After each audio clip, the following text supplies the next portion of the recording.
Hello everyone, welcome to study cloud. घटना चक्र series में मध्यकालीन भारत हम देख रहे हैं। कल टॉपिक हमने देखा था भक्ति और सूफी आंदोलन, उसका पार्ट 1। आज उसका नेक्स्ट देखेंगे पार्ट 2। जो भी बचे एमसीक्यूज हैं इसमें कवर करेंगे। राग गोविंद के रचनाकार कौन है? राग गोविंद के रचनाकार हैं मीराबाई। मीराबाई के द्वारा रचित है राग गोविंद। मीराबाई हिंदू आध्यात्मिक कवित्री थी जिनके भगवान श्री कृष्ण के प्रति समर्पित भजन उत्तर भारत में लोकप्रिय हैं। इन्होंने 4 ग्रंथों की रचना की थी। ये ग्रंथ हैं नरसिंह जी का मायरा, गीत गोविंद टीका, राग गोविंद और राग सोरठ। इसके अतिरिक्त उनके गीतों का संकलन मीराबाई की पदावली नामक ग्रंथ में किया गया है। निम्नलिखित संतों को उनके कालानुक्रम में नियोजित कीजिए। कबीर, नामदेव, मीराबाई, नानक। तो सबसे पहले आते हैं नामदेव, इनके बाद कबीर, इनके बाद नानक और लास्ट में आती है मीराबाई। तो हमारा सही ऑप्शन है सी 2143। कबीरदास का समय 1398 से 1518 ईस्वी तक का रहा। नामदेव का काल 1270 से 1350 ईस्वी। मीराबाई का समय 1498 से 1557 ईस्वी और गुरु नानक देव का समय 1469 से 1539 ईस्वी के मध्य का है। अतः विकल्प सी अभिष्ट उत्तर है। निम्नलिखित में से कौन इस्लाम से प्रभावित था? नामदेव। चैतन्य, मीराबाई एवं वल्लभाचार्य सगुण संत के रूप में कृष्ण भक्ति के उपासक थे, जबकि नामदेव निर्गुण संत थे। नामदेव मूर्ति पूजा, व्रत, उपवास, तीर्थयात्रा एवं कठोर शरीर साधना के मार्ग के खिलाफ थे। इस दृष्टि से वे इस्लाम से प्रभावित प्रतीत होते हैं। निम्नलिखित भक्ति संतों पर विचार कीजिए। दादू दयाल, गुरु नानक, त्यागराज। इनमें से कौन उस समय उपदेश देता था या देते थे जब लोदी वंश का पतन हुआ था तथा बाबर सत्तारूढ़ हुआ? वे थे केवल 2। जो बी ऑप्शन है सिर्फ वही हमारा आंसर है। तो बी है गुरु नानक देव। लोदी वंश के पतन के समय जब बाबर सत्तारूढ़ हुआ उस समय के हैं गुरु नानक देव। तो हमारा सही ऑप्शन है बी केवल 2। दादू दयाल का समय 1544 ईस्वी से 1603 ईस्वी के मध्य का था। गुरु नानक का समय 1469 ईस्वी से 1539 ईस्वी तक का था। त्यागराज का समय 1767 ईस्वी से 1847 तक का था। यह भक्ति मार्गी कवि एवं कर्नाटक संगीत के महान संगीतज्ञ थे। लोदी वंश का पतन 1526 ईस्वी में हुआ जब बाबर ने पानीपत के प्रथम युद्ध में इब्राहिम लोदी को पराजित कर दिया था। उस समय गुरु नानक देव उपदेश देते थे। अतः हमारा सही उत्तर है बी। सूची 1 और सूची 2 दिए गए हैं, सुमेल करें और नीचे सूचियों में दिए गए कूट का प्रयोग करके सही उत्तर चुनें। नामदेव, कबीर, रविदास और सेना। तो इनमें इनका साथ में दिया हुआ है, इनमें मैच कराना है। तो हमारा सही उत्तर है बी 3241। तो नामदेव दर्जी, कबीर जुलाहा, रविदास मोची और सेना नाई। तो सही सुमेल है नामदेव दर्जी, कबीरदास जुलाहा, रविदास मोची और सेना नाई। चैतन्य महाप्रभु किस संप्रदाय से संबंधित है? चैतन्य महाप्रभु हैं वैष्णव संप्रदाय से संबद्ध। चैतन्य वैष्णव संप्रदाय के अंतर्गत कृष्ण भक्ति से संबंधित हैं। चैतन्य के बचपन का नाम निमाई था। चैतन्य ने कृष्ण को अपना आराध्य बनाया और उन्हीं की भक्ति का प्रचार किया। बहुत दिनों तक उन्होंने वृंदावन में भी निवास किया। नदियाँ आकर उन्होंने कीर्तन जुलूसों का आयोजन किया तथा वे गलियों में घूम घूम कर कृष्ण लीलाओं का कीर्तन किया करते थे। तुलसीदास किसके समकालीन थे? तुलसीदास अकबर और जहांगीर के समकालीन थे। सुप्रसिद्ध भक्त या संत कवि तुलसीदास गोस्वामी तुलसीदास मुख्यतः अकबर तथा जहांगीर के समकालीन थे। यद्यपि तुलसीदास के जीवन काल में हुमायूं, अकबर, जहांगीर और शाहजहां बादशाह थे, तुलसीदास ने अनेक ग्रंथ लिखे हैं जिनमें रामचरितमानस तथा विनय पत्रिका सर्वोत्तम है। तुलसीदास का दरबार से कोई संबंध नहीं था। उन्होंने अपना अधिकांश जीवन बनारस में ही व्यतीत किया। अबुल फजल ने आईने अकबरी में इनका नाम उल्लेख किया है। रामचरितमानस नामक ग्रंथ के रचयिता कौन थे? तुलसीदास। गोस्वामी तुलसीदास द्वारा रचित है रामचरितमानस, जो कि अवधी भाषा में इसकी रचना की गई। निम्न में से कौन सी रचना संत तुलसीदास की नहीं है? साहित्य रत्न। जबकि गीतावली, कवितावली और विनय पत्रिका ये तीनों रचनाएं तुलसीदास की हैं। गोस्वामी तुलसीदास द्वारा रचित 12 ग्रंथ प्रसिद्ध हैं, जिसमें 5 बड़े तथा 7 छोटे ग्रंथ हैं। बड़े ग्रंथों में दोहावली, गीतावली, कवितावली, रामचरितमानस, विनय पत्रिका हैं। इसके अलावा पार्वती मंगल, जानकी मंगल, बरवै रामायण, वैराग्य संदीपनी, कृष्ण गीतावली आदि छोटे ग्रंथ हैं। साहित्य रत्न गोस्वामी तुलसीदास की रचना नहीं है। विनय पत्रिका के रचयिता कौन है? गोस्वामी तुलसीदास। निम्न युग्मों में कौन सुमेलित नहीं है? रसखान, रसिक प्रिया। सी सुमेलित नहीं है। रसिक प्रिया आचार्य केशव दास की प्रसिद्ध रचना है, ना कि रसखान की। केशव दास की अन्य प्रमुख रचनाएं रामचंद्रिका एवं कवि प्रिया हैं। अन्य युग्म सभी सुमेलित हैं। ध्रुवदास भगत नामावली सही है। नाभादास भक्तमाल ये भी सही है। उस्मान चित्रावली ये भी सही है। निम्नलिखित में से कौन वरकरी संप्रदाय का संत था? नामदेव। वरकरी संप्रदाय के रूप में प्रसिद्ध विचारधारा की गौरवशाली परंपरा की स्थापना में नामदेव की मुख्य भूमिका रही। विशोबा खेचर ने उन्हें रहस्यवादी जीवन की दीक्षा दी तथा ईश्वर के सर्वव्यापी स्वरूप से परिचित करवाया। वरकरी संप्रदाय के मुख्य पीठ अवस्थित है कहाँ पे? पंढरपुर में। वरकरी संप्रदाय की मुख्य पीठ महाराष्ट्र के पंढरपुर में है। इस संप्रदाय के संस्थापकों में ज्ञानेश्वर का नाम अग्रगण्य है। अन्य संतों में नामदेव व तुकाराम का नाम आता है। वरकरी संप्रदाय में विठोबा की पूजा की जाती है, जिन्हें कृष्ण का अवतार माना जाता है। भक्त तुकाराम कौन से मुगल सम्राट के समकालीन थे? भक्त तुकाराम जहांगीर के समकालीन थे। नेक्स्ट क्वेश्चन है, एक्सप्लेनेशन देख लेते हैं लास्ट क्वेश्चन का। तुकाराम का काल 1608 से 1649 ईस्वी के मध्य माना जाता है। ऐसी मान्यता है कि 1608 ईस्वी में जन्मे संत तुकाराम 1649 ईस्वी में अदृश्य हो गए। मुगल शासकों में 1608 से 1649 ईस्वी के मध्य 2 शासकों का कार्यकाल आता है। 1605 से 1627 तक जहांगीर और 1628 से 1658 तक शाहजहां का। चूँकि विकल्पों में शाहजहां नहीं है, अतः जहांगीर अभिष्ट विकल्प होगा। निम्न में से कौन भक्ति आंदोलन का प्रस्तावक नहीं था? नागार्जुन, तुकाराम, त्यागराज वल्लभाचार्य ये तीनों मध्यकालीन में भक्ति आंदोलन से संबंधित हैं, जबकि नागार्जुन ईसा की प्रारंभिक शताब्दियों में शून्यवाद के संस्थापक थे। नीचे 2 कथन दिए गए हैं, एक को कथन ए तथा दूसरे को कारण आर कहा गया है। कथन ए है, मध्यकाल में संगीत पर संस्कृत में लिखी गई अनेक पुस्तकों का फारसी में अनुवाद किया गया। कारण है, आरंभिक चिश्ती सूफी संत संगीत सभाओं, जिन्हें समा कहा जाता था, उसके शौकीन थे। अब नीचे दिए गए कूटों में से सही उत्तर का चयन करें। तो कथन ए तथा कारण आर दोनों सही हैं, किंतु कारण आर जो है वो कथन ए की व्याख्या नहीं है। दोनों स्टेटमेंट सही हैं, लेकिन वो ए की व्याख्या नहीं है। मध्यकाल में संगीत पर लिखी गई अनेक पुस्तकों का फारसी में अनुवाद किया गया। इन संस्कृत की पुस्तकों का फारसी में अनुवाद शासकों के रुचि के कारण संभव था। महमूद गजनवी अनेक पुस्तकों को अपने साथ गजनी ले गया था। फिरोज शाह तुगलक एवं सिकंदर लोदी ने विशेष रूप से संस्कृत में लिखी विभिन्न विधाओं की पुस्तकों का फारसी में अनुवाद करवाया। बाद में मुगल बादशाहों ने भी संस्कृत में लिखी विभिन्न विधाओं की पुस्तकों का फारसी में अनुवाद करवाया था। स्पष्ट है कि कथन सत्य है। शमा संगीत गोष्ठी होती थी।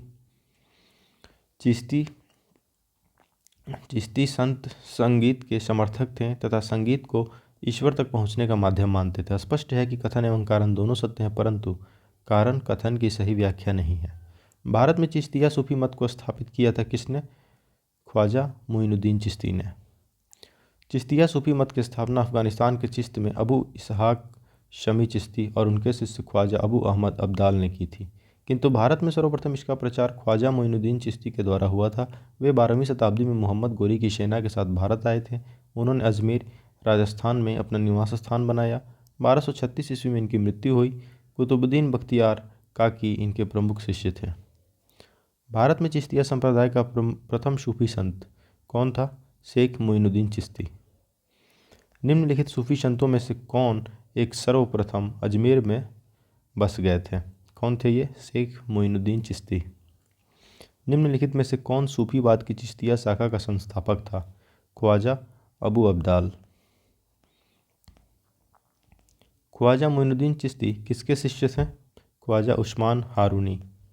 ख्वाजा मोइनुद्दीन चिश्ती का जन्म अफगानिस्तान के दक्षिणी प्रांत साजिस्तान यानी सिस्तान में लगभग 1136 ईस्वी हिजरी 523 में हुआ था। बाद में अपने माता पिता के साथ वे खुरासान प्रांत में बस गए। निशापुर के हारून में ख्वाजा मोइनुद्दीन चिश्ती ख्वाजा उस्मान चिश्ती हारूनी के शिष्य बने। ख्वाजा मोइनुद्दीन चिश्ती शिष्य थे किनके? ख्वाजा उस्मान हारूनी के। अजमेर में ख्वाजा मोइनुद्दीन चिश्ती की दरगाह पर नज़र यानी भेंट भेजने वाले प्रथम मराठा सरदार इनमें से कौन थे? राजा शाहू, शिवाजी के पौत्र। अजमेर में ख्वाजा मोइनुद्दीन चिश्ती की दरगाह पर नज़र भेजने वाले प्रथम मराठा सरदार शिवाजी के पौत्र राजा साहू थे। शेख निज़ामुद्दीन औलिया शिष्य थे किनके? बाबा फरीद के। शेख निज़ामुद्दीन औलिया के आध्यात्मिक गुरु हज़रत बाबा फरीदुद्दीन मसूर गंजसकर, जिन्हें बाबा फरीद के नाम से भी जाना जाता है। इनका नाम वर्तमान पाकिस्तान के मुल्तान ज़िले के कोटवाल गांव में हुआ था। इनका जन्म वर्तमान पाकिस्तान के मुल्तान ज़िले के कोटवाल गांव में हुआ था। इनके अन्य प्रमुख शिष्य अलाउद्दीन साबिर कलियारी और नासिरुद्दीन चिरागे देहलवी थे। शेख निज़ामुद्दीन औलिया की दरगाह स्थित है कहाँ पे? दिल्ली में। चिश्ती सिलसिले के वंश वृक्ष को देखने से पता चलता है कि बाबा फरीद के दो प्रमुख शिष्यों में हज़रत निज़ामुद्दीन औलिया तथा हज़रत अलाउद्दीन साबिर का नाम सर्वाधिक महत्वपूर्ण है। शेख निज़ामुद्दीन औलिया ने बाबा फरीद की तरह अपने उपदेशों से मानव हृदय को शांति प्रदान की। शेख निज़ामुद्दीन औलिया की दरगाह दिल्ली में है। 1325 ईस्वी में निज़ामुद्दीन औलिया की मृत्यु हुई। उन्हें गियासपुर दिल्ली में दफनाया गया था। नीचे दो वक्तव्य दिए गए हैं, कथन और कारण। कथन है, भारत में सूफियों के चिश्ती धर्म संघ का प्रवर्तक और सर्वप्रमुख व्यक्ति ख्वाजा मोइनुद्दीन चिश्ती हैं। और कारण है, चिश्ती धर्म संघ में अपना नाम अजमेर में स्थित ग्राम चिश्त से लिया है। चिश्ती धर्म संघ ने अपना नाम अजमेर में स्थित ग्राम चिश्त से लिया है। अब उपयुक्त में से कौन सा कथन सही है और कारण गलत है? तो पहला है कि कथन सही है, ए स्टेटमेंट सही है, परंतु आर जो है वो कारण गलत है। तो हमारा सही उत्तर है सी। चिश्ती संप्रदाय की स्थापना अबू इशहाक समी चिश्ती ने की। वे अली की नवीं पीढ़ी में थे। वे एशिया माइनर से प्रवासित होकर अफगानिस्तान में स्थित चिश्त में जाकर बस गए थे, इसीलिए वे चिश्ती कहलाए। परंतु भारतवर्ष में चिश्ती विचारधारा का प्रचार सर्वप्रथम ख्वाजा मोइनुद्दीन चिश्ती ने किया था। अतः ए सही है, परंतु आर गलत है। जिस सूफी संत की मान्यता थी कि भक्ति संगीत ईश्वर के निकट पहुंचने का एक साधन है, वह कौन है? मोइनुद्दीन चिश्ती। भारत में चिश्ती सिलसिले के प्रचार का श्रेय शेख मोइनुद्दीन चिश्ती को प्राप्त है। वे अद्वैतवाद के परंपरागत नियमों में विश्वास करते थे तथा वे समा यानी संगीत में विश्वास करते थे। उनकी मान्यता थी कि भक्ति संगीत ईश्वर के निकट पहुंचने का एक साधन है। निम्न में से कौन चिश्ती सिलसिले से संबद्ध नहीं है? शेख अब्दुल जिलानी। शेख अब्दुल जिलानी का संबंध कादरिया सिलसिले से था, जबकि ख्वाजा कुतुबुद्दीन बख्तियार काकी, शेख मोइनुद्दीन व शेख निज़ामुद्दीन औलिया का संबंध चिश्तिया शाखा से था। भारत में सर्वप्रथम चिश्ती सिलसिले का प्रचार ख्वाजा मोइनुद्दीन चिश्ती के द्वारा हुआ। निम्नलिखित में से किसे भारत का सादी कहा गया है? अमीर हसन को। अमीर हसन ए देहलवी को उसकी उच्च गज़लों के कारण उसे भारत का शादी कहा गया है। निम्नलिखित में से किस सुल्तान से निज़ामुद्दीन औलिया ने भेंट करने से इनकार कर दिया था? अलाउद्दीन खिलजी से।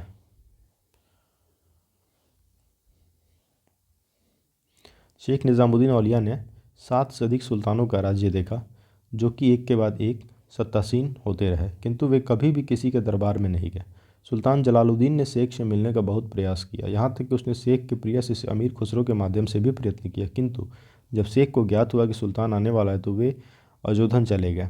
इसी प्रकार जब अलाउद्दीन ने उनसे मिलने की आज्ञा मांगी तो शेख ने उत्तर दिया कि मेरे मकान के 2 दरवाजे हैं, यदि सुल्तान एक के द्वारा आएगा तो मैं दूसरे के द्वारा बाहर चला जाऊँगा। इस प्रकार उन्होंने अलाउद्दीन से मिलने से इनकार कर दिया था। वे महबूब इलाही के नाम से प्रसिद्ध थे। कौन सूफी संत महबूब इलाही कहलाता था? शेख निज़ामुद्दीन औलिया। निम्नलिखित में से कौन से सूफी संत महबूब इलाही के नाम से जाने जाते हैं? शेख निज़ामुद्दीन औलिया। शेख फरीद का सर्वाधिक ख्याति लब्ध शिष्य जिसने दिल्ली के 7 सुल्तानों का शासन देखा, कौन था? निज़ामुद्दीन औलिया। शेख फरीद के शिष्य शेख निज़ामुद्दीन औलिया ने दिल्ली के 7 से अधिक सुल्तानों का शासन देखा। शेख निज़ामुद्दीन औलिया को महबूब इलाही यानी ईश्वर का प्रिय और सुल्तान उल औलिया यानी संतों का राजा भी कहा जाता है। नेक्स्ट क्वेश्चन है, निम्न में से किस सूफी संत के विचारों को सिखों के धर्म ग्रंथ आदि ग्रंथ में संकलित किया गया है? फरीदुद्दीन गंज ए शकर। इनके विचारों को आदि ग्रंथ में संकलित किया गया है। शेख फरीदुद्दीन गंज ए शकर चिश्ती सिलसिले के सूफी संत थे जो बाबा फरीद के नाम से प्रसिद्ध थे। इन्हीं के प्रयत्नों के फलस्वरूप चिश्तिया सिलसिले को भारत में लोकप्रियता मिली। इनका सबसे महत्वपूर्ण योगदान वे रचनाएं हैं जो गुरु ग्रंथ साहिब में संकलित हैं। ये बलबन के दामाद थे। उन्होंने हाशी और अजोधन को अपनी क्रियाकलापों का केंद्र बनाया था। प्रसिद्ध संत सलीम चिश्ती रहते थे फतेहपुर सीकरी में। चिश्ती शाखा के अंतिम सूफियों में शेख सलीम चिश्ती का नाम विशेष उल्लेखनीय है। इनके पिता का नाम शेख बहाउद्दीन था। ये बहुत दिनों तक अरब में रहे और वहाँ उन्हें शेख उल हिंद की उपाधि से विभूषित किया गया। तत्पश्चात वे भारत लौट आए और आगरा से 36 किलोमीटर की दूरी पर स्थित सीकरी नामक स्थान पर रहने लगे, जिसे अकबर ने प्रसिद्ध नगर फतेहपुर सीकरी का रूप प्रदान किया। निम्नलिखित में से किसे शेख उल हिंद की पदवी प्रदान की गई थी? शेख सलीम चिश्ती। निम्नलिखित में से किस चिश्ती संत को चिराग दिल्ली कहा जाता है? इनमें से नासिरुद्दीन को। शेख नासिरुद्दीन महमूद शेख निज़ामुद्दीन औलिया के प्रमुख शिष्य थे। यह अपनी पदवी चिराग दिल्ली अर्थात दिल्ली के चिराग का नाम से अधिक प्रसिद्ध हुए। कौन सा सही सुमेलित नहीं है? शेख निज़ामुद्दीन औलिया मुल्तान, ये सही नहीं है। शेख निज़ामुद्दीन औलिया चिश्ती संप्रदाय के सूफी संत थे। इन्हें महबूब इलाही कहा जाता था। इनका जन्म बदायूं में हुआ था। प्रारंभ में वे बाबा फरीद के साथ अजोदन यानी पाकिस्तान में रहे और बाद में दिल्ली चले आए। दिल्ली में स्थित निज़ामुद्दीन औलिया का मकबरा सूफी काल का एक पवित्र दरगाह है। तो शेख निज़ामुद्दीन औलिया का दरगाह इनका मकबरा दिल्ली में स्थित है। सूची 1 और सूची 2 दिए गए हैं, सुमेल करें। नीचे दिए गए कुटुंब में से सही का चयन करें। ख्वाजा मोइनुद्दीन चिश्ती, शेख अहमद सरहिंदी, दारा शिकोह, शेख शहाबुद्दीन। इसमें हमारा सही उत्तर है सी 3 4 2 1। तो आइए देखते हैं। ख्वाजा मोइनुद्दीन चिश्ती चिश्तिया, शेख अहमद सरहिंदी नक्शबंदिया, और दारा शिकोह कादिरिया, और शेख शहाबुद्दीन सुहारवर्दिया। सही शुमेल इस प्रकार है। ख्वाजा मोइनुद्दीन चिश्ती चिश्तिया संप्रदाय, शेख अहमद सरहिंदी नक्शबंदिया संप्रदाय, दारा शिकोह कादिरिया संप्रदाय, शेख बहाउद्दीन सुहारवर्दिया संप्रदाय। भारतीय इतिहास में सूफीवाद के संदर्भ में निम्न कथनों पर विचार करिए। शेख अहमद सरहिंदी इब्राहिम लोदी का समकालीन था। शेख नसीरुद्दीन चिराग दिल्ली शेख निज़ामुद्दीन औलिया का शिष्य था। औरंगजेब शेख सलीम चिश्ती का समकालीन था। भारत में सूफियों की कादरी पद्धति सबसे पहले शेख नियामतुल्लाह और मखदूम मोहम्मद जिलानी द्वारा लागू की गई। इनमें से कौन से कथन सही हैं? तो केवल 2 और 4। शेख नसीरुद्दीन चिराग दिल्ली शेख निज़ामुद्दीन औलिया का शिष्य था, और भारत में सूफियों की कादरी पद्धति सबसे पहले शेख नियामतुल्लाह और मखदूम मोहम्मद जिलानी द्वारा लागू की गई। एक्सप्लेनेशन देखते हैं। शेख अहमद सरहिंदी, जो मुजहिद अलिफशानी के नाम से प्रसिद्ध थे, नक्शबंदी सिलसिला के प्रसिद्ध संत थे। वे अकबर और जहांगीर के समकालीन थे। उन्होंने ईश्वर के साथ एकत्व यानी वजूद के रहस्यवादी दर्शन के स्थान पर प्रत्यक्षवादी दर्शन यानी वजहद उल शुहूद का प्रतिपादन किया। शेख नासिरुद्दीन चिराग दिल्ली ख्वाजा निज़ामुद्दीन औलिया के प्रमुख शिष्यों में से एक थे। इन्होंने अपने पीर यानी गुरु के उपदेशों का प्रचार किया, किंतु ये उतने उदार प्रवृत्ति के नहीं हो सके। अकबर शेख सलीम चिश्ती का समकालीन था। कादरी शाखा के सर्वप्रथम संस्थापक बगदाद के शेख मुहीउद्दीन कादिर जिलानी थे, जिनकी गणना इस्लाम के महान संतों में की जाती है। भारत में सर्वप्रथम इस शाखा का प्रचार शाह नियामतुल्लाह और मखदूम जिलानी ने 15वीं सदी में किया। मखदूम जिलानी ने उच्च को अपना शिक्षा केंद्र बनाया, अतः कथन 2 और 4 सही हैं। हठ योग के संदर्भ में निम्न में से कौन सा कथन सही है? हठ योग नाथपंथियों द्वारा अपनाया गया था। हठ योग क्रिया को सूफी संतों ने भी अपनाया था। इनमें से कौन से कथन सही हैं? तो 1 और 2 दोनों कथन ये सही हैं। एक्सप्लेनेशन देखते हैं। भारत में हठ योग को नाथ संप्रदाय के योगियों द्वारा अपनाया जाता था। नाथ संप्रदाय के संस्थापक माने जाने वाले गुरु मत्स्येंद्र नाथ और उनके शिष्य गुरु गोरखनाथ ने हठ योग परंपरा की नींव डाली। हठ योग की क्रियाओं को सूफी संतों द्वारा भी अपनाया गया था। सत्तारी सिलसिले के सूफी संत मोहम्मद गौश ग्वालियरी की फारसी पुस्तक बहर अल हयात में हठ योग संबंधी क्रियाओं का चित्रण मिलता है। निम्नलिखित कथनों पर विचार करिए। संत निम्बार्क अकबर के समकालीन थे। संत कबीर शेख अहमद सरहिंदी से अत्यधिक प्रभावित थे। इनमें से कौन सा या कौन से कथन सही हैं? न तो 1 न ही 2, दोनों कथन गलत हैं। आइए एक्सप्लेनेशन देखते हैं।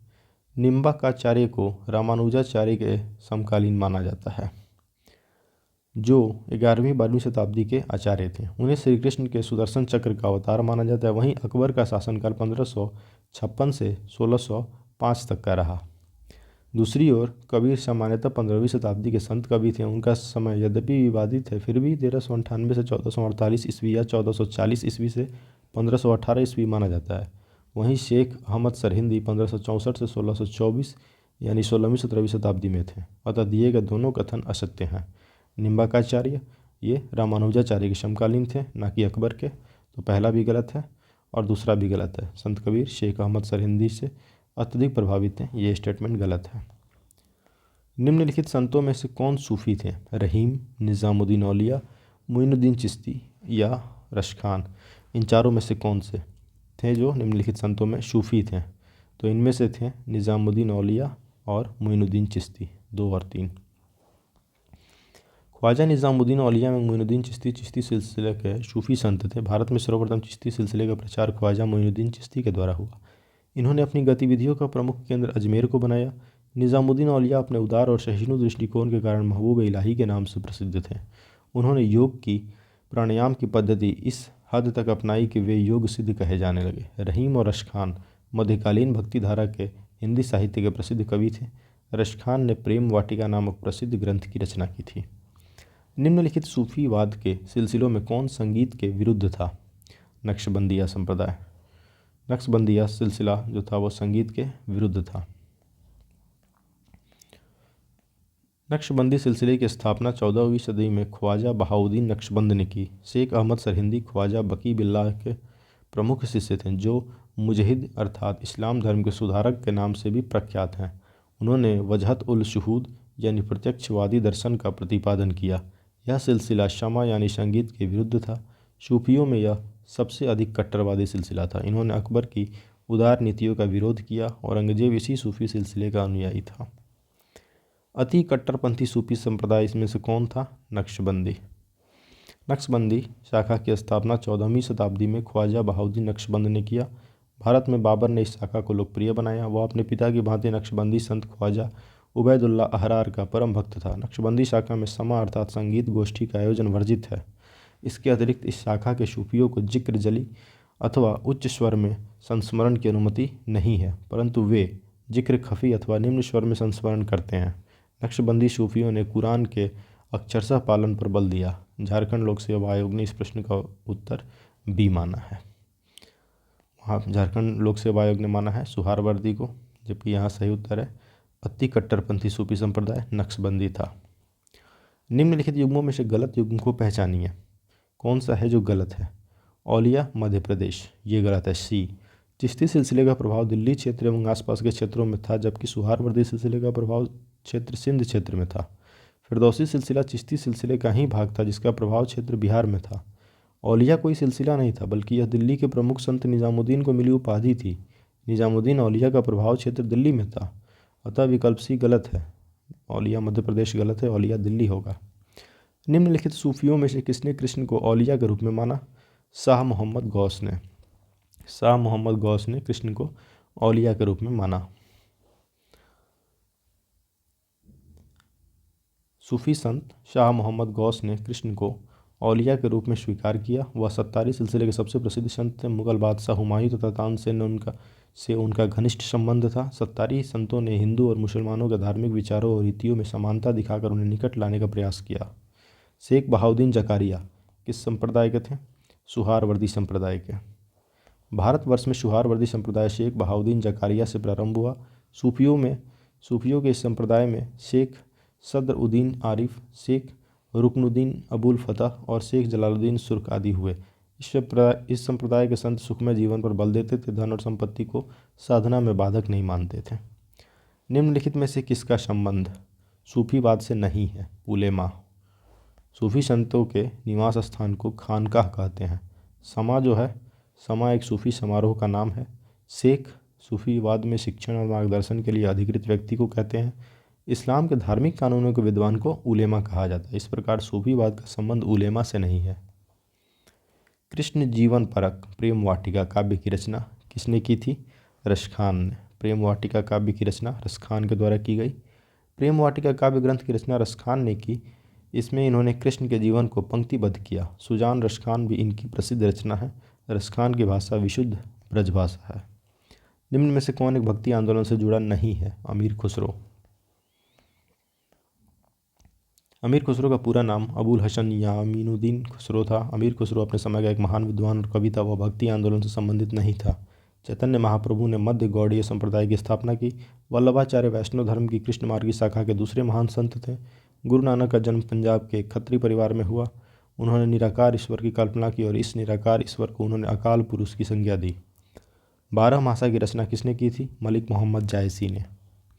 बारहमासा की रचना मलिक मोहम्मद जायसी ने की। जायसी की पद्मावत, अखरावट तथा आखिरी कलाम, इनमें से पद्मावत का हिंदी साहित्य में महत्वपूर्ण स्थान है। बारहमासा पद्मावत का ही एक भाग है। सूची 1 सूची 2 दिए गए सुमेल करें और सही उत्तर चुनें।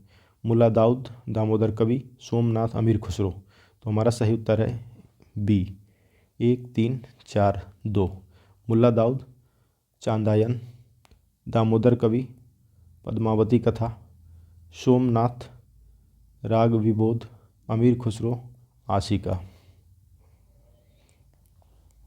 मध्यकालीन कवियों और उनकी रचनाओं का सुमेल इस प्रकार है: मुल्ला दाऊद, चांदायन, दामोदर कवि, पद्मावती कथा, सोमनाथ, राग विबोध, अमीर खुसरो, याशिका। प्रतिवर्ष प्रसिद्ध सूफी संत हाजी वारिस अली शाह की मज़ार पर मेला लगता है। कहाँ पे? फतेहपुर सीकरी, कलियर या देवा शरीफ या गढ़मुक्तेश्वर में। तो ये मेला लगता है देवा शरीफ में। उत्तर प्रदेश में बाराबंकी के लगभग 12 किलोमीटर दूर स्थित देवा शरीफ में प्रसिद्ध सूफी संत हाजी वारिस अली शाह की मज़ार है, जहाँ प्रतिवर्ष मेला लगता है। क्राइस्ट का जन्म स्थान कौन सा है? बेथेलम। ईसा मसीह यानी जीसस क्राइस्ट का जन्म 4 ईसा पूर्व में यहूदिया प्रांत के बेथेलम नामक नगर में हुआ था। सही उत्तर है बेथेलम, बेथलेहम, सॉरी। ईस्टर त्यौहार के पीछे ईसाइयों की भावना है। कौन सी भावना? क्यों ईस्टर मनाते हैं?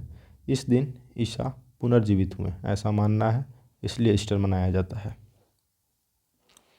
ईसाई मान्यता के अनुसार ईसा मसीह सूली पर चढ़ाए जाने के तीसरे दिन पुनर्जीवित हुए थे। इसी की याद में ईस्टर त्यौहार मनाया जाता है। कौन सा ईसाई संत पशु पक्षियों से प्रेम के लिए विख्यात है? असीसी के संत फ्रांसिस। असीसी के संत फ्रांसिस ऐसे ईसाई संत हैं जो पशु पक्षियों से प्रेम के लिए विख्यात हैं। ईसाइयों का गुड फ्राइडे क्यों मनाया जाता है? ईसा मसीह को सूली पर चढ़ाया गया था उस दिन, इसलिए गुड फ्राइडे मनाया जाता है। गुड फ्राइडे ईसा मसीह के शहीद दिवस के रूप में ईसाइयों द्वारा मनाया जाता है। बाइबिल के अनुसार ईसा मसीह को शुक्रवार यानी फ्राइडे के दिन ही फांसी दी गई थी। तो ये वीडियो यहीं पे समाप्त होता है, भक्ति और सूफी आंदोलन। अगर वीडियो आपके लिए हेल्पफुल है तो वीडियो लाइक कर दीजिए, चैनल सब्सक्राइब कर दीजिए। Thanks for watching, keep supporting study cloud. Next video में हम लोग देखेंगे मुग़ल वंश, बाबर से शुरू करेंगे और धीरे धीरे मध्यकालीन भारत के इतिहास का पूरा डिस्क्रिप्शन और MCQs टोटल ख़त्म करेंगे। Thanks for watching, keep supporting study cloud.